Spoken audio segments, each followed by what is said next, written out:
A Sunday morning. It was around 2 p.m. Yes, it was still early morning for me.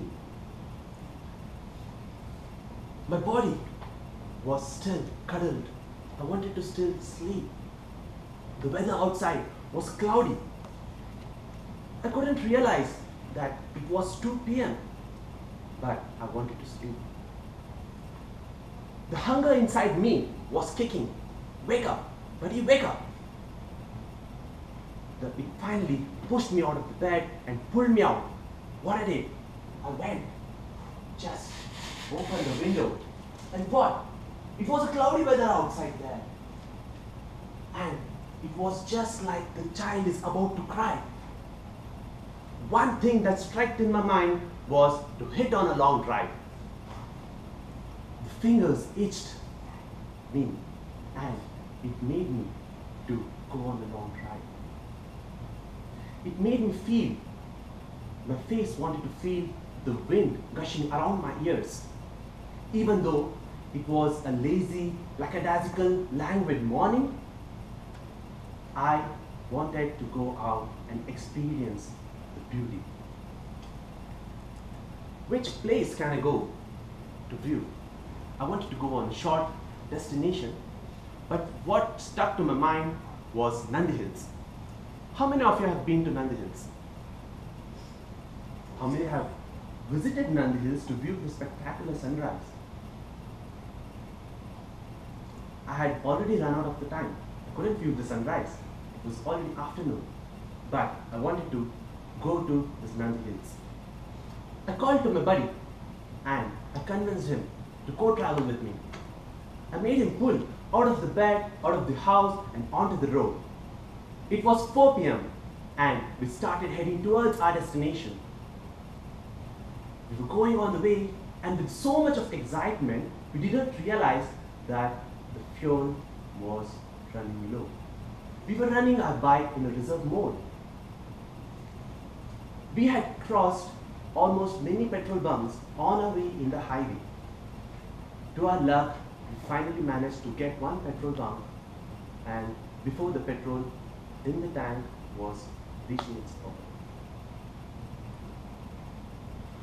We finally managed to reach the place and the sun was mockingly saying us goodbye.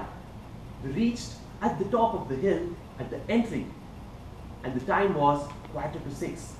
This is called as just in time as the gates closed by 6 p.m. We ascended the hill and finally managed to reach a place wherein we can view the beautiful, spectacular sunset. We sat there and started to see the view. The Bangalore city looked like as if there was a Diwali celebration going on even before the festive time. Nature plays a very key role. The nature keeps on reinventing itself. From the far, the hills were rolling like the waves of the stormy sea. The wind was whistling. There was the leaves which were gushing around with the breeze. And why not? A bright bouquet blossomed in a bright sun. The sky was ablaze with different colors as the sun was setting down. The color of honey and the orange color of the sun were mingling with the light blue color of the sky. The sky was shimmered with the glimmer, glitter, and the gleam of sun rays. The strokes of the golden feathery clouds and the deepest shades of purple and blue was creating a spectacular view. It was a scene worth a spectacle. It was breathless. The nature was at its peak.